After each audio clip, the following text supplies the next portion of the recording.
నమస్మాంజలి. ముఖ్యంగా వేదికను అలంకరించిన కళాశాల ఉపాధ్యక్షుడు డాక్టర్ దేవికా రాణి గారు, ముఖ్య అతిథిగా ఇచ్చేసిన క్లస్టర్ విశ్వవిద్యాలయ ఉపకులపతి ఆచార్య డివిఆర్ సాయి గోపాల్ సార్ గారికి, విశిష్ట అతిథులుగా ఇచ్చేసిన రవీంద్ర సంస్థల అధినేత శ్రీ పుల్లయ్య సార్ గారికి, మరియు గౌరవ అతిథులుగా వచ్చేసిన ఒకనాడు మానవల్లి రామకృష్ణ కవిని మూవింగ్ ఎన్సైక్లోపీడియా అనేవారు. కానీ ఈరోజు మన మధ్యలో ఒక మూవింగ్ ఎన్సైక్లోపీడియాగా గుర్తింపు పొందిన శ్రీ కొరాడి చంద్రశేఖర్ కల్కూర సార్ గారికి, మరియు మా కళాశాల వైస్ ప్రిన్సిపాల్ మరియు మా కళాశాల అందరికీ విద్యార్థుల దగ్గర నుంచి అధ్యాపకులు అందరికీ ఆదర్శప్రియులైన ప్రియామైన మా బిఆర్ రెడ్డి ప్రసాద్ సార్ గారికి, మరియు మా సోదరి మరియు మీ అందరి అధ్యాపకురాలు పార్వతీ మేడం గారికి, పుస్తక రచయిత అయిన అజీజ్ సార్ గారికి, నా వేదిక ముందున్న అధ్యాపక బృందానికి, నా ప్రియమైన విద్యార్థులందరికీ కూడా నా శిరస మనస వాచ శుభాభివందనాలు, అభివందనాలు. మీరందరూ కూడా చందమామ కథలు చదువుతున్నారు కదా. కథలు తెలుసా? కథ అంటే ఏంటి అనేది కూడా తెలియదు మేడం అని అంటున్నారు ఈ రోజుల్లో. చందమామ కథలు అయితే చాలా రోజుల నుంచి అసలు ఆ పుస్తకాలే రావట్లేదు, మేము చూడలేదు అని అనుకోవచ్చు. కథ అంటే ఏంటి అనేది మనం ముందు తెలుసుకోవాల్సిన విషయం. కథ అంటే ఏమిటో కాదు, మనకు జరిగిన అంశాలని దృష్టిలో పెట్టుకొని, మనం ఎదుర్కొన్న సంఘటనలను దృష్టిలో పెట్టుకొని, మనం అనుభవించిన పరిస్థితిని దృష్టిలో పెట్టుకొని ఒక పుస్తక రూపంలో లేదా ఒక అక్షర రూపంలో మీరు తెలియజేసిన మీ మనోభావాలే ఒక కథగా మనము చెప్పుకోవచ్చు. మీ అందరికీ తప్పకుండా ఒక మనోభావాలు ఉన్నాయి. ఆ అనుభవాలు మనోభావాలే మీరు కథల రూపంలో రాయగలుగుతారు. మీ అందరికీ కూడా ఆ సామర్థ్యం ఉంది, ఎందుకంటే మీరందరూ కూడా కేవీఆర్ కాలేజీ విద్యార్థినులు కాబట్టి. మీరు రాయగలరు, కాకపోతే మీలో ఆ లక్ష్యం ఉండాలి.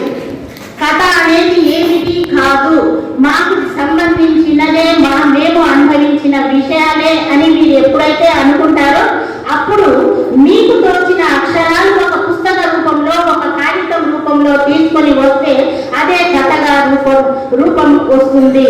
కాబట్టి మీరు అందరూ మంచి కథకులు అవుతారు. అటువంటి కథలే రాసిన వారు మన అజీజ్ సార్ గారు, కర్నూలు స్వస్థలం, కీర్తిశేషులు మైమున్నీసా మరియు కీర్తిశేషులు బాబు సాహెబ్ జన్మించిన సుపుత్రుడు. తన 14వ ఏటనే సాహిత్య రచన ప్రారంభించి దాదాపుగా 45 సంవత్సరాల నుంచి ఎన్నో చారిత్రక నవలలు, కథా సంపుటాలు, పరిశోధన గ్రంథాలు, రేడియో రచనలు రాసి, అతని రచనలు కేవలం తెలుగులోనే కాకుండా అనేక ఇతర భాషల్లో కూడా అనువదింపబడిన రచనలు చేసిన గొప్ప రచయిత ఈరోజు మనందరి మధ్యలో ఉన్నారు. ఆయన ఎవరో కాదు, మీ అందరి అజీజ్ సార్. మీరు చందమామ కథలు చదవకపోయినా పర్వాలేదు, కానీ నేను లాస్ట్ టైం కూడా ఇదే వేదిక మీద చారిత్రక గాథలు అనే పుస్తకం ఆవిష్కరింపబడింది. అప్పుడు కూడా చెప్పాను, మీరు చందమామ కథలు చదవకపోయినా పర్వాలేదు, కానీ ఇప్పటి నుంచి అజీజ్ మామ గారి కథలు చదవండి అని చెప్పాను. కాబట్టి మీరు మీ కథలు, చాలా కథలు ఉన్నాయి అజీజ్ మామ. మీరు ఆ కథలు చదివే ఒక స్త్రీ పడిన సమాజంలో ఒక స్త్రీ పడిన ఆవేదన ఏ విధంగా ఉంది, ఒక స్త్రీ తన మనుగడ కోసం తాను ఎదుర్కొంటున్న సమస్యలను ఏ విధంగా పరిష్కరించుకోవాలి, ఏ విధంగా తన ఆత్మస్థైర్యాన్ని, ఆత్మవిశ్వాసాన్ని కోల్పోకుండా ఆత్మ నిర్భరంతో పోరాడాలి సమాజంలో అనే విషయాన్ని తెలియచేస్తూ అనేక కథలు రచించారు. ఆ కథలు ఏమిటి అనేది ఒక్కసారి చూస్తే ఆ పదాలలోనే అర్థం తెలుసుకోవచ్చు. అటువంటి కథల్లో కొన్ని కథలు మన పార్వతీ మేడం గారు కూడా మీకు తెలియజేశారు. ఆ కథలు చూడండి. ఆ కథల యొక్క శీర్షిక ఎర్ర కాగితాలు, పరితప్తత, ఆమె నవ్వులో ఆత్మతృప్తి, మానస, రేపటి తరం, అనైతికం. మరి నైతికం ఏముందో మీరు కథ చదివితే కానీ మీకు అర్థం కాదు.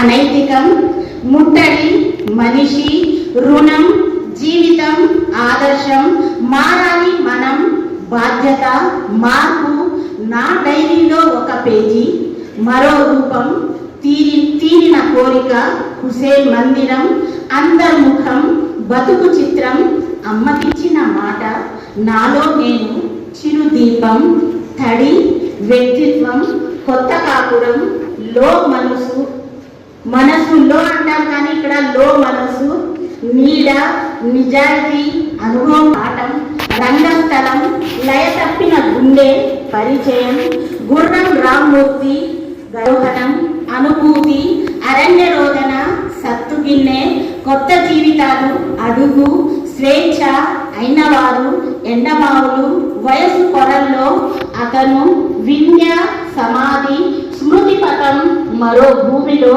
ప్రేమ వైఫల్యం, వలస జీవులు, అస్పష్ట రూపాలు అని చిన్న చిన్న పదాల శీర్షికలతో మన సమాజంలో జరుగుతున్న ఆర్థిక, సామాజిక, ఆర్థిక పరిస్థితులను తెలియజేస్తూ ఒక స్త్రీ కానీ ఒక పురుషుడి యొక్క ప్రవర్తన, ఒక స్త్రీ యొక్క మానసిక విశ్లేషణ, ఆ స్త్రీ ఎక్కువగా స్త్రీలను గురించే తెలియజేశారు. అంటే స్త్రీలు సమాజంలో ఏ విధంగా పోరాడుతున్నారు తమ మనుగడ కోసము అనే విషయాన్ని ఇతివృత్తంగానే తీసుకొని చాలా 53 కథలు కూడా ఆ విధంగానే ఒక స్త్రీ చుట్టూ కథల రూపంలో వ్యక్తీకరించినారు. చాలా చక్కగా ఉన్నాయి ప్రతి ఒక్క కథ.